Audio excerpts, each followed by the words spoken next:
You all on AC plus digital platform of advance engineering classes. और आप सभी का फिर से स्वागत है स्ट्रेंथ ऑफ मटेरियल की शौर्य सीरीज के अंदर, जहां पर हम प्रैक्टिस कर रहे हैं एसएससी जेईई मेंस 2023 के लिए क्वेश्चंस। यहां पर आपको इंपॉर्टेंट पॉइंट्स को नोट करते चलना है, अपने शॉर्ट नोट्स के साथ रिवाइज करते चलें।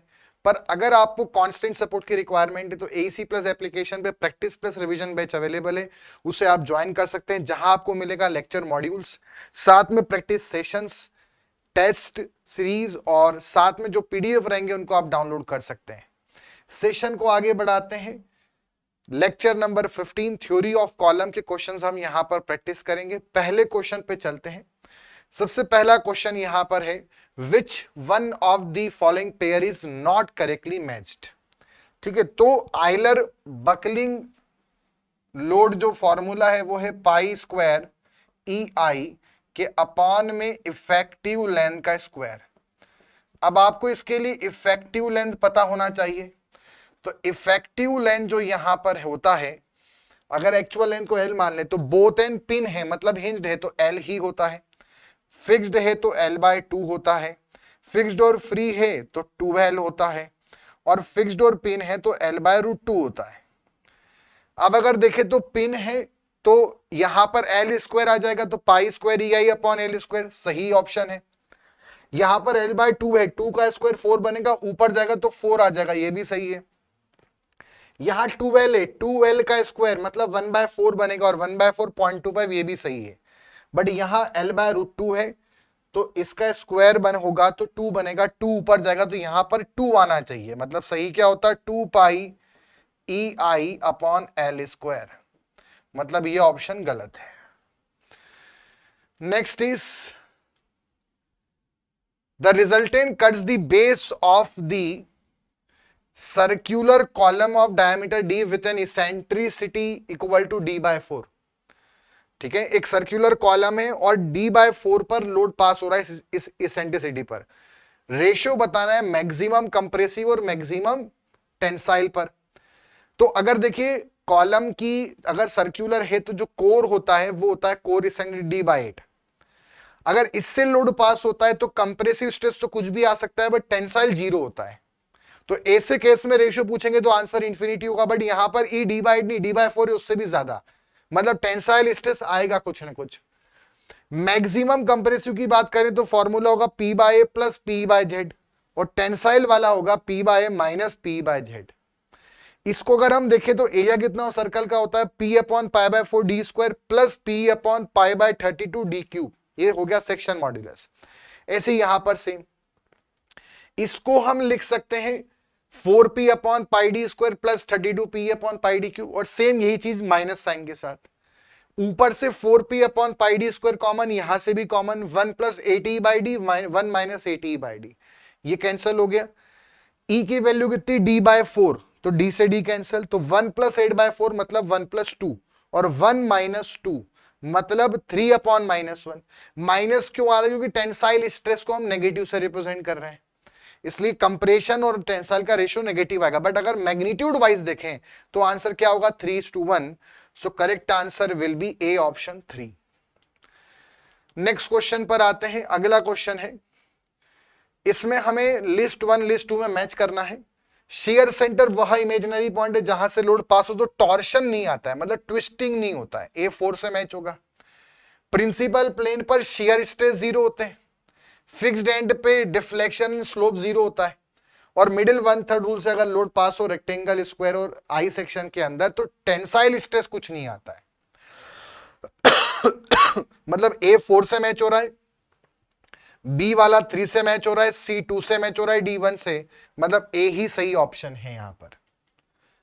नेक्स्ट क्वेश्चन पर आते हैं। For a circular column having its ends hinged, मतलब एक सर्क्यूलर कॉलम है, एंड हिंज्ड है, मतलब इफेक्टिव लेंथ किसके बराबर होगा? Actual length.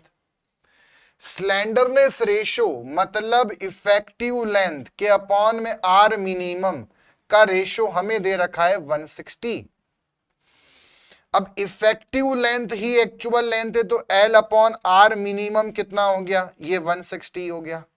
आगे अब आर मिनिमम हमें चाहिए, L/D का रेशियो बताना है, तो आर मिनिमम सर्क्यूलर कॉलम में क्या हो जाएगा? आई मिनिमम के अपॉन में एरिया, और आई मिनिमम कितना होता है π/64 d की पावर 4 अपॉन π/4 d स्क्वायर, तो ये बचेगा d/4। अब यहां पर रख दें अगर इस चीज को, तो ये हो जाएगा L के अपॉन में d/4 बराबर 160, 4 आ जाएगा ऊपर, तो L/d बराबर 160/4, और 160/4 की वैल्यू होती है 40, मतलब L/d की वैल्यू कितनी आ गई 40 आ गई। C will be the correct answer. Next is a hollow circular column of internal diameter d and external diameter 1.5d। एक होलो सर्कुलर कॉलम है, ठीक है, और उसमें बोल रखा है कि इंटरनल डायमीटर जो दी है और एक्सटर्नल डायमीटर जो है वो 1.5d है। कंप्रेसिव लोड लग रहा है। Maximum distance of the point of application of load for the centre for no tension. No tension मतलब कोर रीजन के लिए इसमें हम लोड कितना दूर तक लगा सकते हैं सेंटर से, ये इसेंट्रिसिटी कितनी हो सकती है। सो होलो सेक्शन की इसेंट्रिसिटी आप ध्यान रखें, ये होती है डी आउटर का स्क्वायर प्लस डी इनर का स्क्वायर अपॉन 8d आउटर, ये इसका फॉर्मूला होता है होलो सेक्शन का, ठीक है। तो इसमें यहां पर डी आउटर कितना है 1.5d का स्क्वायर प्लस d का स्क्वायर अपॉन 8 इंटू 1.5d का होल स्क्वायर, ठीक है। यहां पर स्क्वायर नहीं आएगा, ठीक है, तो इसमें भी स्क्वायर नहीं आएगा।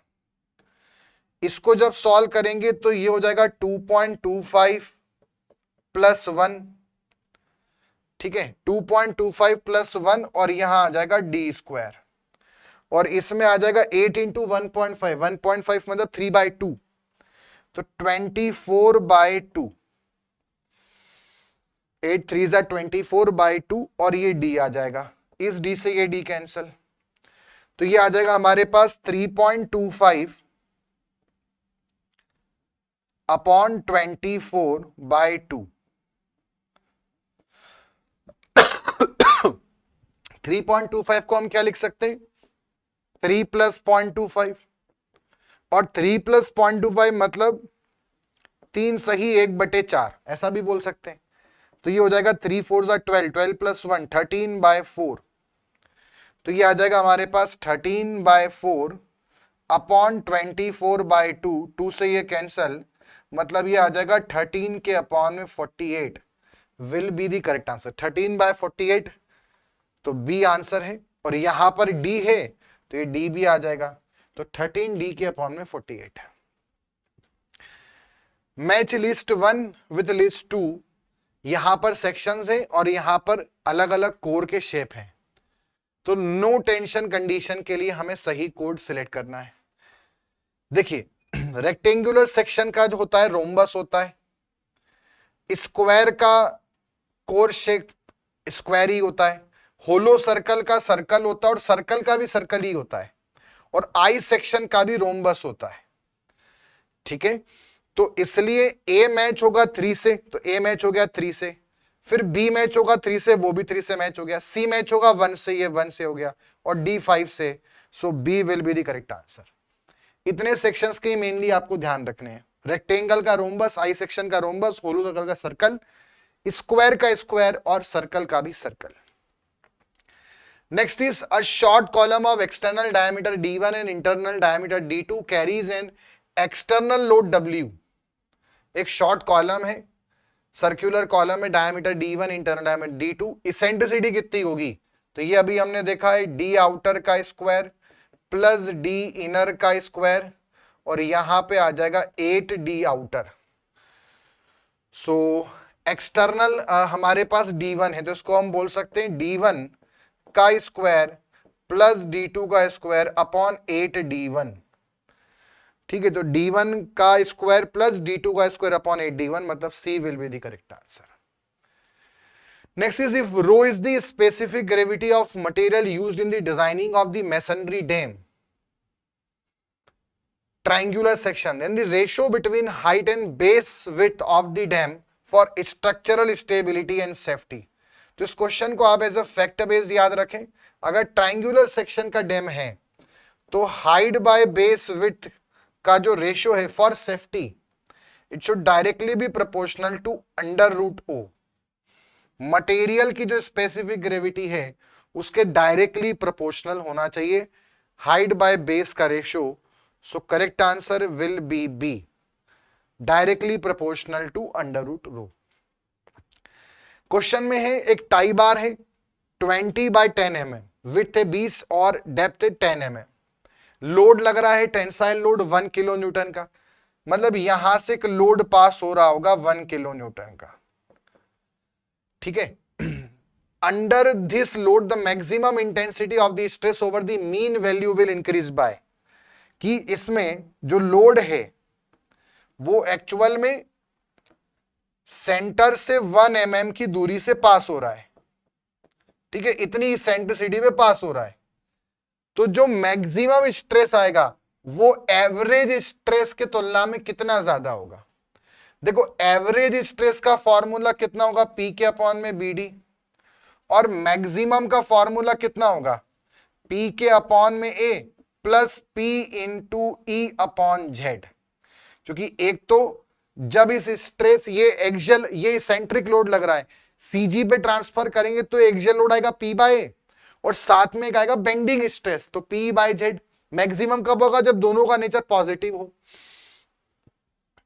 अब इसमें अगर हम सॉल्व करें मैक्सिमम और अपॉन में मीन को लें तो ये हो जाएगा अपने पास P अपॉन बी डी, और ये हो जाएगा प्लस P इंटू ई के अपॉन में बी डी स्क्वायर, और 6 ऊपर चला जाएगा Z, और मीन जो होता है वो होता है P अपॉन बी डी।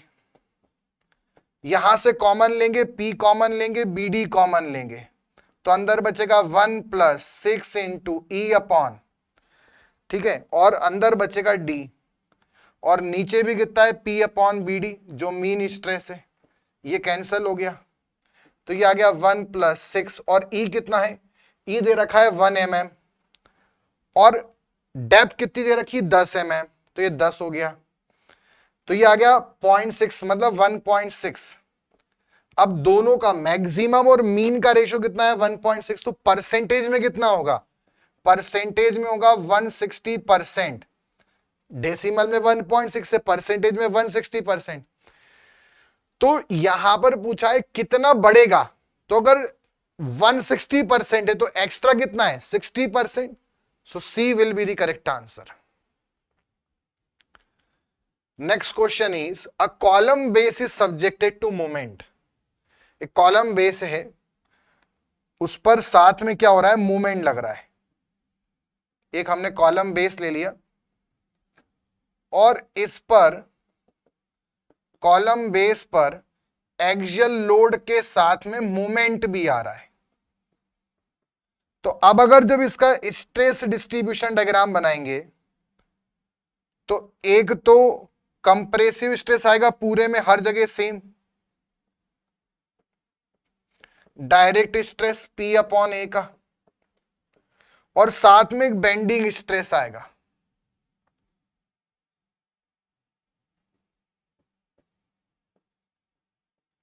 ये प्लस मान लेते हैं कंप्रेशन, ये माइनस, और जो बेंडिंग स्ट्रेस आएगा वो आएगा PE के अपॉन में Z।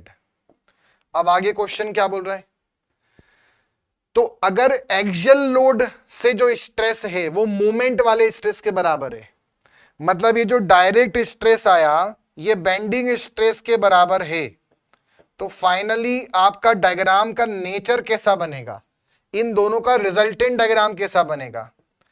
तो देखो अगर यहां पर ये दोनों सेम है, वैल्यू सेम है, तो ये भी 5 है ये भी 5 है, तो 10 हो जाएगा।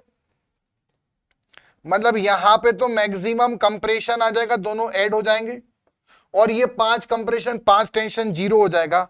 मतलब ओवरऑल डायग्राम जो है वो कंप्रेशन का बनेगा ट्राइंगल वाला, एक साइड मैक्सिमम वैल्यू एक साइड 0 वैल्यू। तो यूनिफॉर्म तो गलत है, 0 at 1 इन कंप्रेशन ये सही है, टेंशन at 1 ये भी गलत है, यूनिफॉर्म टेंशन ये भी गलत है। B will be the correct answer. Next is which one of the following rule ascertain the maximum permissible eccentricity of loads on circular column so that stress will always be compressive. मतलब core region के लिए कौन सा rule column में लगता है? तो आप ये ध्यान रखें, अगर रेक्टेंगुलर सेक्शन है या साथ में स्क्वायर सेक्शन है या साथ में आई सेक्शन है, तो आई सेक्शन में जो रूल है वो है मिडिल 1/3 रूल, मिडिल 1/3। और अगर सर्क्यूलर सेक्शन बोला है, चाहे सॉलिड हो चाहे होलो, तो जो आपका रूल लगेगा वो लगेगा मिडिल 1/4 रूल, मिडिल 1/4 रूल। तो यहां पे आ जाएगा middle 1/4 rule. Next is the slenderness ratio of compression member in context of Rankine formula. Slenderness ratio चाहे आयलर की बात करें चाहे रंकाइन की बात करें, फॉर्मूला क्या होगा? इफेक्टिव लेंथ के अपॉन में आर मिनिमम, यही ऑप्शन होगा बस। तो effective length upon least radius of gyration, मतलब B answer. Next is for a masonry dam of base width B at which location with respect to central line the resultant loading intersect this section to avoid tension. अगर एक rectangular section है तो no tension condition के लिए centre से कितना दूर load पास होना चाहिए? तो अगर हमें सेक्शन नहीं दिया तो हम क्या मानेंगे? Rectangular section. और रेक्टेंगुलर सेक्शन में जो कोर डिस्टेंस होती है वो होती है should be less than equal to b/6 या फिर d/6, मतलब मिडिल का 1/3। So e should be less than within b/6, b will be the correct answer. वहीं पर सर्कल में d/4, d/8, middle 1/4, d/8.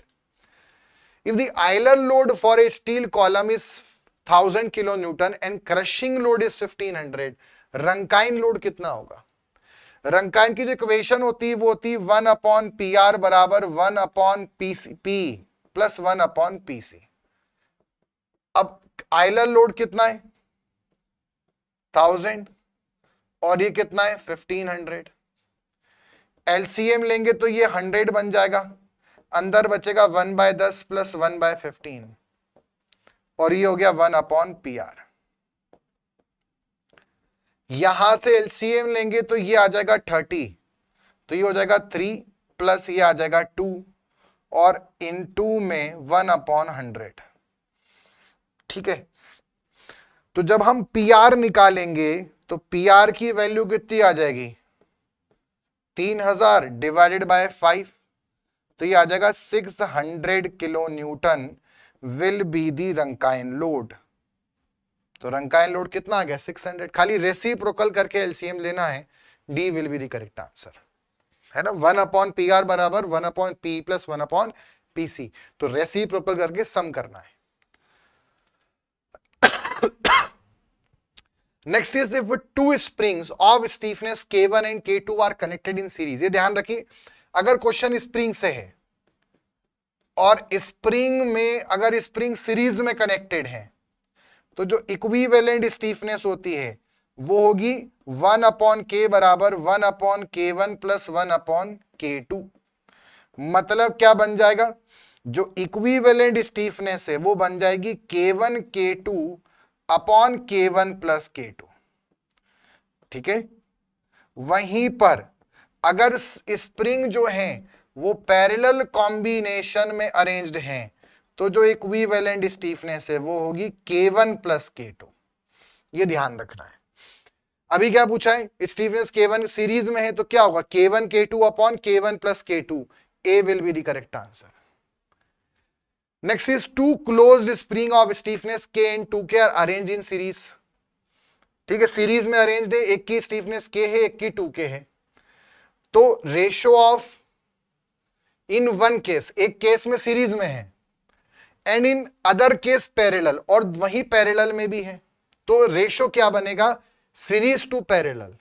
देखो इक्विवेलेंट जब निकालेंगे सीरीज कॉम्बिनेशन में तो वो बनेगा K1 K2 upon K1 plus K2, तो वो हो गया K into 2K upon 3K, तो वो हो जाएगा 2K/3। और अगर पैरेलल में निकालेंगे तो दोनों को ऐड कर देंगे K1 प्लस K2, तो वो हो जाएगा 3K, K plus 2K 3K। इसको सिंप्लीफाई करेंगे, अगर इक्विवेलेंट हमें रेशियो बताना है सीरीज टू पैरेलल, तो वो क्या हो जाएगा 2/9, कैसे के कैंसिल 2/3/3, तो 2/9 will be the correct answer. तो आई होप बच्चों आपको ये सेशन समझ में आया, जिसके अंदर हमने कॉलम के क्वेश्चंस और स्प्रिंग के क्वेश्चंस करे हैं। नेक्स्ट क्वेश्चन के अंदर हम स्प्रिंग और प्रेशर वेसल्स के क्वेश्चंस को प्रैक्टिस करेंगे। तो मिलते हैं अगले सेशन में। अगर सेशन अच्छे लग रहे हैं तो वीडियो को लाइक करें, शेयर करें, चैनल को सब्सक्राइब करें। इस सेशन का पीडीएफ इस टेलीग्राम चैनल पे मिलेगा, जिसका लिंक डिस्क्रिप्शन के अवेलेबल है। मिलते हैं अगले सेशन में, तब तक के लिए goodbye and take care.